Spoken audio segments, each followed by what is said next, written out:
Zdravo i dobrodošli u уште едно видео на каналот Ти можеш. Ова е уште едно видео за комуникација со младите. Би сакала во ова видео да се задржам на тоа со кого се комуницираат младите, освен со своите родители, надвор од домот, какво влијание може да изврши таа комуникација и кои се позитивните ефекти, односно бенефитите од таквата комуникација, а кои се предизвиците. Дури да има добра, континуирана секојдневна комуникација со своите родители, младите луѓе имаат потреба да комуницираат со нивните пријатели, нивните другарчиња, со врсниците во училиштето, со други возрастни луѓе и во физичката реалност, меѓутоа она што е актуелно последните години и во виртуелниот свет, односно со своите онлайн пријатели и во разни други онлайн заедници, што исто така има одредено влијание, може да донесе одредени бенефити, понекогаш да создава и разни предизвици кај млади. Јас ќе почнам со нивните врсници, односно другари, пријатели, со оние кои им се поблиски и оние кои што се дел од пошироки заедници и групи во училиштето и надвор од училиштето. Се разбира дека младите меѓусебно ќе комуницираат и ќе се дружат и таа комуникација ќе биде поврзана со различни предизвици кои што ја имаат во училиштето. Тие треба да си помагаат, да се поддржуваат, да работат заедно, да поминуваат време во училиштето и надвор од него. Меѓутоа младите многу често, особено кога имаат нарушена нередовна комуникација во својот дом, а и кога не е така, разговараат и со своите другарчиња, другари, пријатели за одредени предизвици што ги имаат во животот. Нема ништо лошо во тоа и ние сме ги споделувале своите проблеми, предизвици во животот, особено на тие што ни биле поблиски, со кои сме имале доверба. Предизвиците се појавуваат тогаш кога младите луѓе имаат одредени проблеми кои не знаат како да ги решат, за чие решение може би ми е потребна помош од возрастна личност или возрастни личности, а нема доверба или се плашат да се доверат и бараат решение со своите другарчиња, кои што се разбира со најдобри намери ќе се обидат да им помогнат, некогаш поради недостигот на животно искуство, одредени вештини, знања, може да направат поголеми проблеми од веќе постоечките, дури и кога се обидуваат да ги решат. Затоа што младите луѓе често меѓусебно се поддржуваат, се покриваат и сметаат дека имаат доволен капацитет да разрешат некои предизвици или да им помогнат на своите другарчиња. За жал, не е секогаш така. И покрај тоа што се доверуваат на своите другарчиња, што и со нив се обидуваат да најдат решение, да ги разговараат проблемите, тоа не значи дека не треба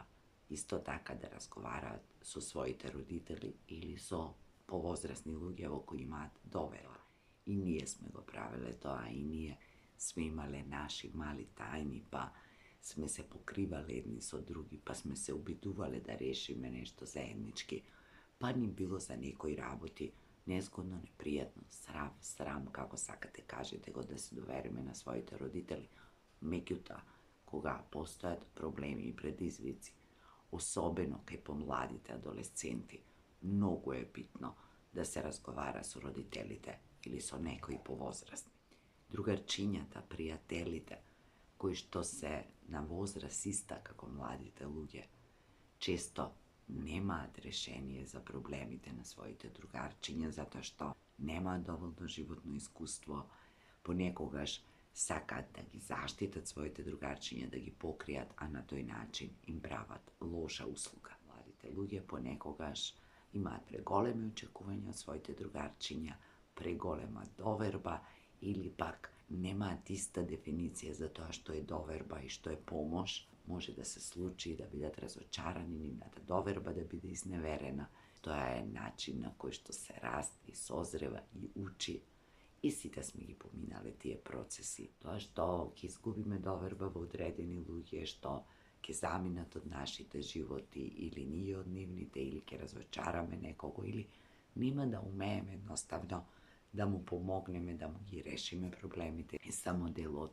соочувањето со реалноста и со тоа како изгледа реалниот живот, како ќе тече понатаму, бидејќи ne znači дека ако сме возрастни, секогаш ќе имаме решение на предизвиците и проблемите на нашите пријатели, секогаш ќе можеме да им помогнеме, затоа што некогаш немаме решение ни за себе. Многу често и нас ни треба помош, дури и ако сме возраст. Сметам дека е многу битно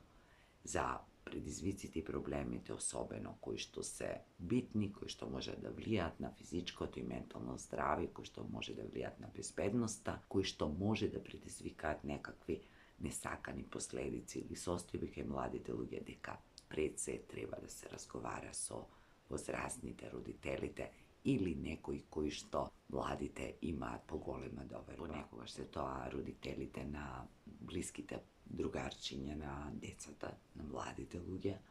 понекогаш се тоа роднини, кои што се повозрастни, како баби, тетки, и оние кои што ги бираме затоа што се помлади, па дури да се тетки, чичковци, или пак постарите братучета. И едните и другите можат да помогнат, можат да разберат, едните затоа што се поблиску со возраста, другите затоа што имаат многу повеќе животно искуство. И тоа може да представува бенефит и предизвик, затоа што овие возрастни луѓе се емотивно врзани со младите луѓе, па многу често младите може да ги искористат за да ги изманипулираат, за да бараат да прикријат нешто што не треба да се прикрива од родителите, во континуитет да бараат од нив некаква помош и поддршка, која што понекогаш возрастните и не би требало да ја дадат, односно ги разгалуваат, може би им даваат финансиска поддршка зад грбот над родителите, може би го кријат нивниот успех во училиштето, може би кријат некои настани случувања кои што родителите би требало да ги знаат, затоа што кога тогаш ќе ги дознаат, не би било пожелно да ги дознаат кога тоа ќе ескалира и кога ќе представува многу поголем проблем отколку што бил на почетокот. Се разбира дека е убаво да се има доверба во блиски луѓе, да се биде поврзан со своите тетки, чичковци, баби, дедовци, зависно што и да изберете. И јас сум имала доверба во моите блиски роднини, особено оние кои што ми биле поблиску, условно кажано, со возраста, на кои што сум им верувала и сум имала чувство дека ме разбираат, меѓутоа понекогаш и сум ги манипулирала и сум ја злоупотребувала нивната поддршка, или барем сега ми изгледа така, но кога се работи за некакви проблеми, предизвици, независно дали со успехот во училиштето, во пријателските односи, во љубовните односи, и тука моето убедување дека треба да се известат и родителите. Потоа следуваат наставниците, децата понекогаш имаат голема доверба во своите наставници, во своите омилени наставници, на кои може да им веруваат, кои тие така избрале од известни причини, на своите класни раководители. И тука се појавува истиот проблем, истиот предизвик. Убаво е да се доверуваат младите на своите наставници, убаво е таму да бараат поддршка, меѓутоа не би требало наставниците или оние кои ја даваат таа поддршка да го прават тоа независно од родителите, односно убаво би било да постои тој триаголник во кој што комуницираат сите заедно и заедно бараат решенија и бараат начини за да се носат полесно младите со своите предизвици. Кога се веќе на факултет и се полнолетни и работите малку изгледаат поинаку, но се додека се во средните училишта би било добро она што го знае омилениот наставник, класниот, да го знае родителот. И тука се разбира нашата улога како наставници, како училишни педагози, психолози, како разни советници, да се го сватиме сериозно и убаво да размислиме што од тоа што го дознаваме во доверба, од тоа што го гледаме можеби, е убаво да го споделиме со родителите за да помогнеме, за да поддржиме, на кој начин да го направиме тоа за да не бидеме погрешно разбрани од родителите, а децата да не се почувствуваат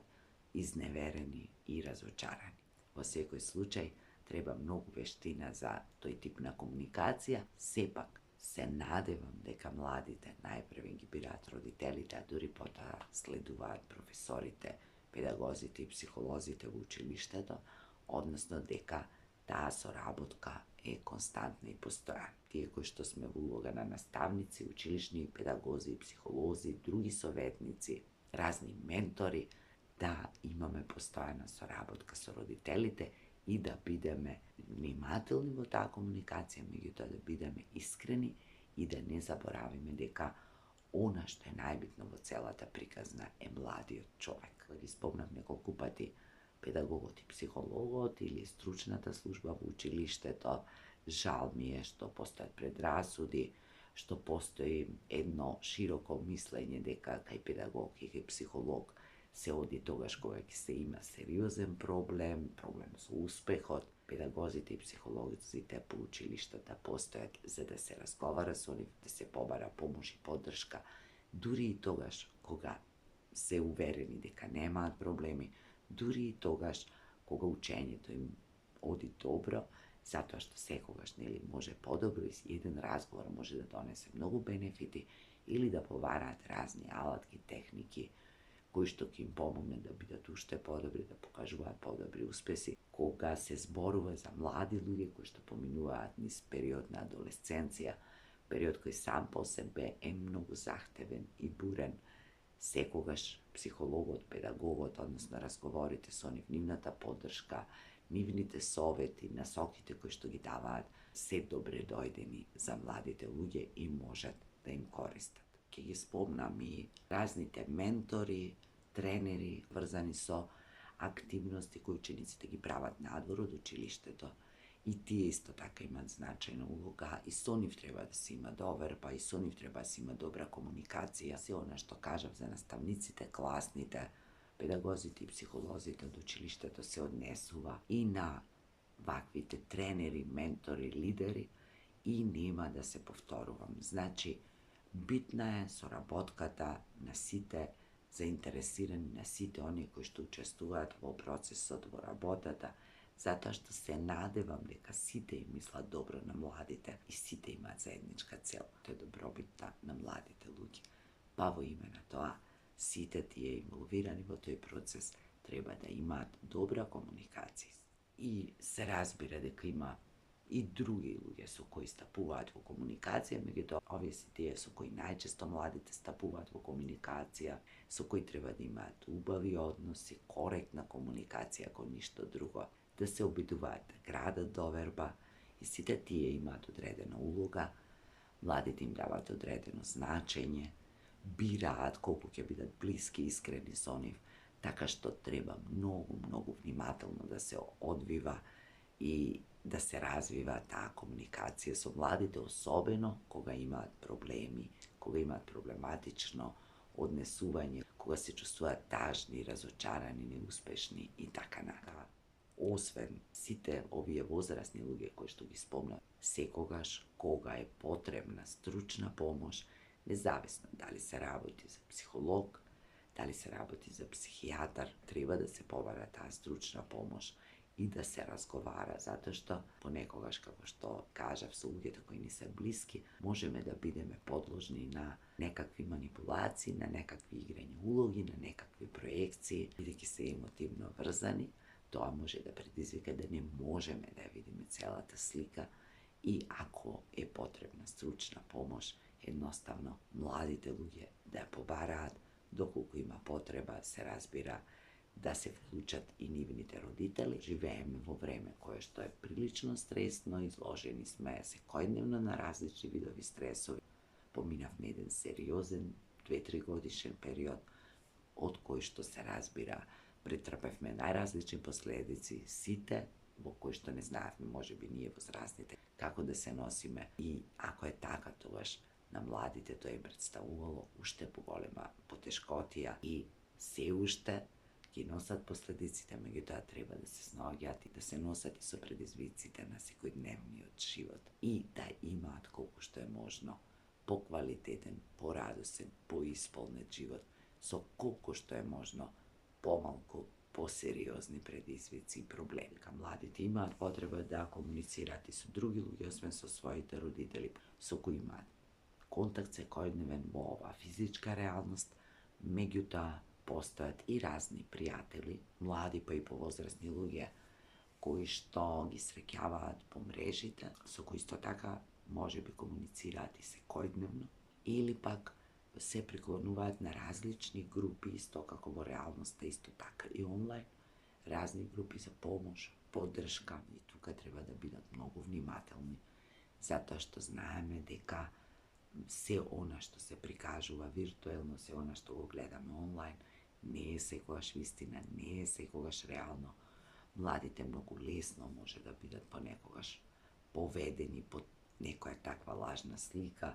да бидат жртва на интернет насилство, да дадат податоци за кои подоцна ќе се покаат, независно дали се тоа приватни лични податоци или може би некои фотографии, некои видеа кои ги споделиле, кои не мора секогаш да се со непристојна содржина, туку и нешто што може утре ќе се срамат од тоа, па дури и да не е воопшто експлицитно, може би нешто што не сакаат да се знае, нешто што се срамат, нешто што направиле, што е дел од секојдневието. Затоа треба да се биде особено внимателен со кого се разговара, кои се тие пријатели од виртуелниот свет, кои се тие идоли кои што понекогаш имаат идеални животи,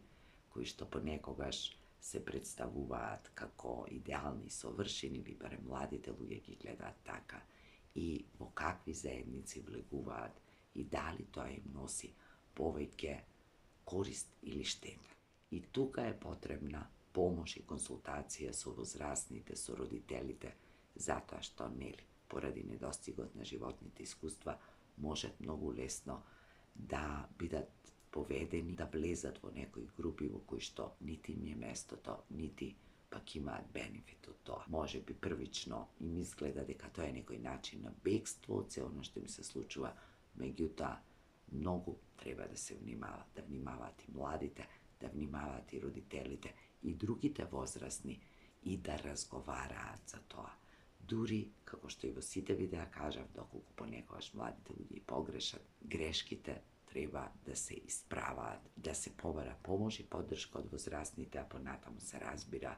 и секоја стручна и професионална помош која што ни е на располагање. Би било убаво младите да имаат здрава, редовна, секојдневна комуникација пред се со своите родители, потоа со другарчињата во училиште, со дел од своите роднини, со некои други возрастни луѓе, наставници, класни, ментори, тренери, да имаат доверба, но исто така и возрастните да поседуваат добри комуникацијски вештини, да имаат емпатија, да знаат како да постапат и тогаш кога не сакаат да ја нарушат довербата на младите луѓе. Доколку не сме во улога на родители, да не ја преземаме таа улога, а во никој случај да не ги исклучуваме целосно родителите од она што на младите луѓе може да им биде предизвик во секојдневното функционирање. Ви благодарам што го гледавте и ова видео. Погледнете ги и постарите видеа поврзани со комуникација со младите. Погледнете и некои од другите видеа ако ви се допаѓаат. Ставете лайк, приклучете се на каналот ако не сте го направиле тоа, односно притиснете го звончето за subscribe. Споделете го ова видео ако мислите дека некому ќе му помогне. Ви посакувам убава, здрава, меѓусебна комуникација, се она што ќе представува проблем, да можете да го надминете. Ви посакувам убави меѓусебни односи. Ви посакувам добро здравје и се гледаме наскоро со некое ново видео. Се најубаво.